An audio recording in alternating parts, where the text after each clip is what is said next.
बच्चों class seventh की exercise 11.1 का क्वेश्चन नंबर 7 करेंगे हम। देखिए 7th क्वेश्चन में क्या दिया हुआ है कि एक आयत का परिमाप हमें दे रखा है 130 सेंटीमीटर और आयत की चौड़ाई 30 सेंटीमीटर हो तो लंबाई ज्ञात करनी है। जब लंबाई पता लग जाएगी तो उसके बाद आयत का क्षेत्रफल भी ज्ञात करना है। तो देखिए क्या दिया हुआ है, हमें ये बताया है कि एक आयत है, उस आयत की हमें क्या निकालनी है। देखिए आयत की चौड़ाई, यानी ये चौड़ाई 30 सेंटीमीटर दे रखी है, ये लंबाई हमें नहीं दी, लेकिन यहाँ से यहाँ तक का जो एक चक्कर पूरा होता है जिसको हम क्या बोलते हैं, परिमाप। परिमाप हमें दे रखा है 130 सेंटीमीटर, ये दिया हुआ है। तो हमें क्या निकालनी है, इसकी लंबाई निकालनी है और फिर आपके इसका क्षेत्रफल भी निकालना है। तो देखिए हम लिखेंगे, हमें दे रखा है कि आयत का परिमाप हमें दिया हुआ है कि 130 सेंटीमीटर है। अब आयत का परिमाप क्या होता है कि लंबाई और चौड़ाई को जोड़ते हैं हम और उसको 2 से गुणा करते हैं और ये बराबर दे रखे 130 सेंटीमीटर के। तो 2 गुणा में लंबाई कितनी निकालनी है प्लस चौड़ाई हमें दे रखी है 30 सेंटीमीटर बराबर 130। ये 2 जो इधर गुणा में है मैं इसको उधर ले जाता हूँ। दूसरी तरफ जो है ये यहाँ पे लंबाई के साथ 30 प्लस में रह जाएगा, ये गुणा जो है इधर भाग में आ जाएगी। तो 130 को हम 2 से जब भाग करते हैं तो ये काट के आ जाएगा, 2 छिक्के 12 2 पंजे 10 यानी 65 आ जाएगा जब भाग करेंगे। अब लंबाई प्लस 30 हमारे पास बच गया 65 के बराबर। तो लंबाई कितनी आ गई 65 में से ये इधर प्लस में होता है, जो ये उधर माइनस में हो जाएगा जब जाएगा, तो 30 को हम उधर ले जाएंगे। तो लंबाई कितनी आ गई घटा के 5, 6 में से 3 गए 3, तो 35 सेंटीमीटर। तो आयत की लंबाई हमें पता लग गई है। अब हमें निकालना है आयत का क्षेत्रफल। तो देखिए आयत का क्षेत्रफल भी बताना है। तो क्षेत्रफल होता है आयत का कि लंबाई गुणा चौड़ाई। लंबाई को चौड़ाई से गुणा करेंगे, लंबाई 35 है, चौड़ाई हमें 30 सेंटीमीटर दे रखी है। तो लंबाई यानी इसको गुणा करेंगे, देखिए ये 0 तो ऐसे ही डाल दो और 3 की गुणा कर लो, 3 पंजे 15 हासिल 1, 3 3 और 1 10, तो 1050 सेंटीमीटर स्क्वायर ऊपर ऐसे डालना है। तो ये हमारे पास आ गया आयत का क्षेत्रफल। हमें यही निकालना था। तो ये क्वेश्चन नंबर 7 हमने कर लिया है। अब इसका क्वेश्चन नंबर 8 जो है लास्ट क्वेश्चन है बच्चों, ध्यान से समझना है कि 2 मीटर लंबाई और 1 मीटर चौड़ाई वाले दरवाजे को एक दीवार में लगाया गया जैसे यहाँ दिखा रखा है। तो देखिए क्या है, हमें दे रखा है एक दीवार है, मैं बना लेता हूँ। जैसे सपोज करो मैंने एक दीवार बनाई और हमें इस दीवार में एक दरवाज़ा दे रखा है। मान लीजिए मैंने ये दरवाज़ा बनाया है इस दीवार में, ये भी आयत के आकार का है दरवाज़ा। और ये जो दरवाज़ा है 2 मीटर लंबाई, मान लीजिए 2 मीटर लंबाई है और 1 मीटर इस दरवाजे की यहाँ से यहाँ तक चौड़ाई है। ये एक आयत के आकार का है। दीवार की लंबाई 4.5 मीटर, ये 4.5 मीटर मान लीजिए यहाँ से यहाँ तक की दीवार की लंबाई है और चौड़ाई है 3.6 मीटर, ये यहाँ से यहाँ तक इस दीवार की चौड़ाई है। क्या निकालना है, 20 रुपये। देखो 20 रुपये प्रति मीटर स्क्वायर, यानी हमें दे रखा है, प्रति का मतलब होता है 1 मीटर स्क्वायर का जो रेट है वो कितने रुपए है, 20 रुपये। ये मैं रफली लिख रहा हूँ, ये हमें दे रखा है।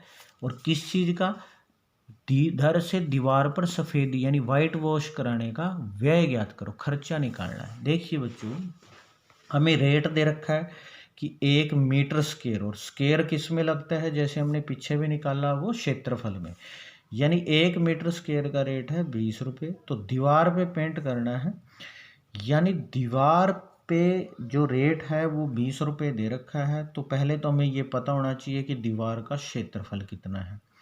तो उसके बाद जितना क्षेत्रफल दीवार का होगा उसे 20 से गुणा कर देंगे, वो हमारा खर्चा आ जाएगा। और दीवार का हिस्सा है बच्चों ये वाला, जो ये बची हुई दीवार, हमें दरवाजे पे पेंट नहीं करना, सिर्फ दीवार पे करना है।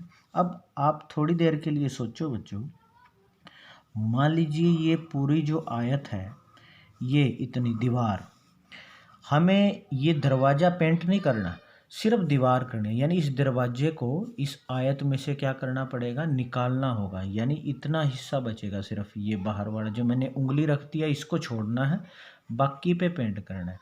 यानी इस सारे क्षेत्रफल में से, पूरी दीवार के क्षेत्रफल में से इस क्षेत्रफल को छोड़ना है, यानी इसको हटाना है।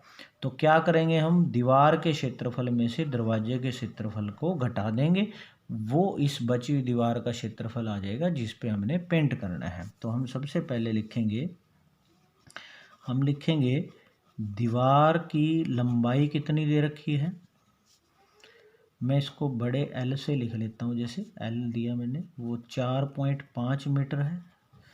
और दीवार की चौड़ाई कितनी दे रखी है, मैं ब्रेड्थ यानी चौड़ाई को ब्रेड्थ 20 से लिख दिया मैंने, वो दे रखी है ये 3.6 मीटर। और दरवाजे की लंबाई कितनी दे रखी है, ये दरवाज़ा है जो, मान लीजिए मैं इसको स्मॉल एल से लिख रहा हूँ, 2 मीटर। और दरवाजे की चौड़ाई हमें दे रखी है 1 मीटर। अब मैं क्या करूँगा, इस पूरी दीवार के क्षेत्रफल में से दरवाजे के क्षेत्रफल को घटाऊँगा, वो सफ़ेदी बाकी दीवार पे करनी है। तो सफ़ेदी करवाने वाली दीवार का क्षेत्रफल कितना आएगा, हमने क्या करना है, पूरी दीवार का क्षेत्रफल में से किसको घटाना है, दरवाजे के क्षेत्रफल को घटाना है।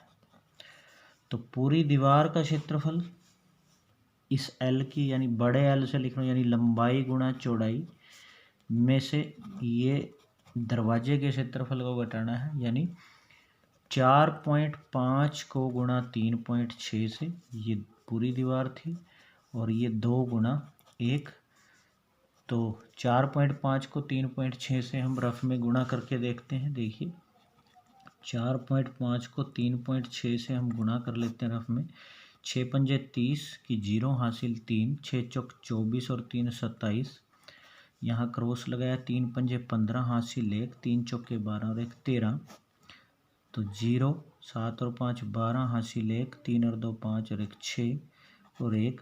अब पॉइंट के बाद एक अंक, ये पॉइंट के बाद एक अंक, ये 2 अंकों के बाद यहाँ दशमलव लगाएंगे, तो ये हमारे पास आ जाएगा कि 16.20 में से, और 2 एकम 2 घटाएंगे। अब देखो 16 आगे है, 16.20 में से 16 में से 2 गए तो 14.20, बाद की 0 हम छोड़ सकते हैं बच्चों दशमलव में, तो यानी हमारे पास आ गया ये 14.2 मीटर स्क्वायर। ये तो आया उस दीवार का क्षेत्रफल जिस पे हमने पेंट करना है। अब रेट क्या दिया हुआ था, हमें रेट दे रखा था कि 1 मीटर स्क्वायर का 20 रुपये है, और इतने हिस्से पे पेंट करना है। तो हम लिखेंगे 1 मीटर स्क्वायर क्षेत्रफल पर पेंट का खर्च या व्यय कितना है, रुपये कितने 20, तो हमें 14.2 मीटर स्क्वायर दीवार पर पेंट कराना है। तो फिर इस 14.2 को हम 20 से गुणा कर लेंगे, ये 0 हम ऐसे ही डाल देते हैं, 2 से गुणा कर लो, 2 दूनी 4, 2 चौके 8 और 2 एकम 2, पॉइंट एक अंक के बाद था तो यहाँ पॉइंट डाल दिया, और बाद की 0 हम छोड़ सकते हैं। तो ये हमारे पास आ जाएगा कितने रुपए, ये रुपए का साइन डाल दिया 284 रुपये। तो ये उस दीवार पे पेंट कराने का खर्चा आएगा बच्चों। तो बच्चों इस तरह से आपने इस क्वेश्चन को अच्छे से समझ के नोट कर लेना है। और ये हमारी एक्सरसाइज 11.1 जो है वो भी कंप्लीट हो गई है। उसका लास्ट क्वेश्चन था, आपने इसको अच्छे से प्रैक्टिस कर लेनी है और समझ लेना है।